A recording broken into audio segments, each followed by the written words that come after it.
Picture चालू करो बे। आपका क्या नाम है?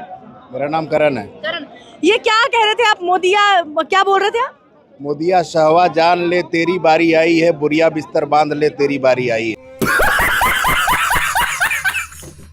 अच्छा, कहाँ से हैं आप? मैं झारखंड से हूँ। अच्छा, तो झारखंड ने तो अभी बहुत बड़ा एक प्रदर्शन जीता है, युवाओं की वहाँ पे भी जीत हुई है। मोदी और शाह का बोरिया बिस्तर बंधवा रहे हैं आप लोग। क्यों नहीं बंधवाएंगे? ये ऑर्डर किसने दिया था? तो छात्रों पे लाठीचार्ज हुई, छात्रों पे पैलेट गन फायर। माने अमित शाह? अमित शाह दमनकारी कभी मानेगा कि हमने दमन किया है? बात तो सही है। क्यों मानेगा? हमेशा लड़ना पड़ा है दमनकारियों के खिलाफ, पूरे इतिहास गवाह है। फ्रेंच रिवॉल्यूशन से सड़क पे लेट के लड़िएगा? कैसे लड़ेंगे? क्या तरीका है लड़ने का? हम गांधीवादी लोग हैं, हथियार थोड़ी उठाएंगे। यही तरीका है हमारा, हम ऐसे ही लड़ेंगे, विद्रोह करेंगे जिस हिसाब से कर पाएंगे उस हिसाब से। एक एफआईआर के लिए यहाँ पे हमारे नेता प्रतिपक्ष को पुलिस स्टेशन में आना पड़ रहा है, आप लोगों को सड़क पे लेटना पड़ रहा है। Good question. आप समझिए क्या स्थिति हो गई है। अनडिक्लेयर्ड इमरजेंसी है ना ये, और क्या। और यहाँ बगल में देखिए प्रेस क्लब में मोदी जी की आरती हो रही है, मोदी चालीसा पढ़ा जा रहा है इसी देश में। कौन है ये लोग? कहाँ से आते हैं? मैं सच में एकदम बोल नहीं सकता हूँ कुछ। ये जो ब्रेनलेसनेस का, जो ब्रेन रॉट का जो माहौल आ गया है ना देश में, इसको टैकल करना बहुत जरूरी है, बहुत जरूरी है। It is utterly. कैसे लेटे रहेंगे रोड पे? जब तक एफआईआर नहीं होगा तब तक। एफआईआर के बाद क्या? क्योंकि हमने देखा कि राहुल गांधी ने पूरे संसद सत्र में वो लगातार सवाल उठाते रहे, उल्टा उन्हीं पर इल्जाम आ गया कि विपक्ष ने सदन नहीं चलने दिया, आपके गाढ़ी कमाई का पैसा बर्बाद कर दिया।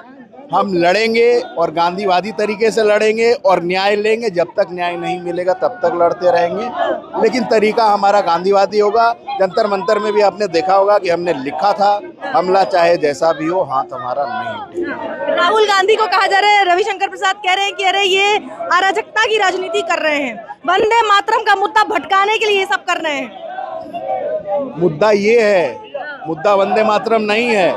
मुद्दा ये है कि छात्रों के ऊपर जो बर्बरता हो रही है उसका हिसाब मांगा जा रहा है। ये मुद्दा है देश का। सही पकड़े हैं। वंदे मातरम देश का मुद्दा नहीं है।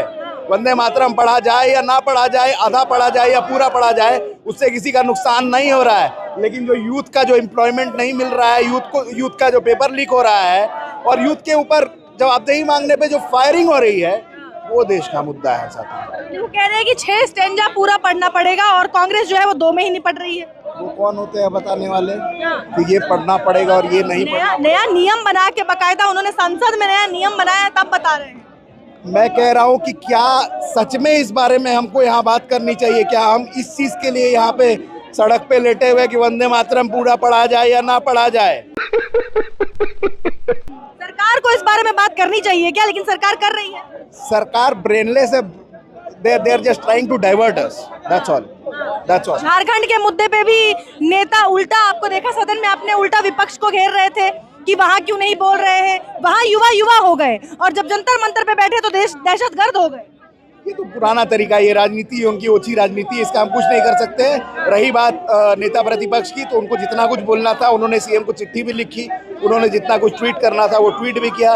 और हमारी डेलीगेशन छात्रों के बीच हमेशा पहले दिन से थी। मैं झारखंड से हूँ, मैं जानता हूँ कि कौन कौन लोग थे वहाँ पे। बंधु तिर्की जी के लोग थे वहाँ पे, कुमार राजा खुद स्वयं मौजूद थे और हमारी पूरी डेलीगेशन छात्रों के साथ। अंदर से राहुल गांधी ट्वीट कर रहे हैं कि पुलिस पर दबाव है, पुलिस कह रही है कि हम पर ऊपर से प्रेशर है, हम नहीं लॉन्च कर सकते एफआईआर। ऑफ कोर्स उनके ऊपर प्रेशर है। किसका प्रेशर है? अमित शाह का प्रेशर है। होम मिनिस्ट्री के अंदर में आती है ना दिल्ली पुलिस, किसका प्रेशर है?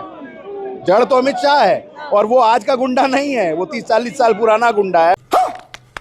हम बहुत पीछे हैं उनसे, हम उनकी गुंडागर्दी समझ नहीं। अब मामला इस्तीफे तक ही जाकर रुकेगा? इस्तीफे से पहले रुकेगा ही नहीं। और जहाँ तक देश में जो माहौल चल रहा है लोगों का, छात्रों का, बच्चों का, आप देख रहे होंगे कि छोटे छोटे 15-15, 10-10 साल के बच्चे अब प्रोटेस्ट में उतरे हुए हैं। कोई सड़क में बैठा हुआ है गड्ढे में।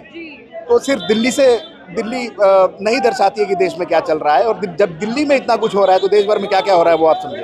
चलिए, बहुत खूब, ये आपने सही कहा कि सिर्फ दिल्ली नहीं दर्शाती है कि देश में क्या चल रहा है, लेकिन ये जो सांकेतिक धरना आप यहाँ देख रहे हैं ये बहुत कुछ दर्शाता है।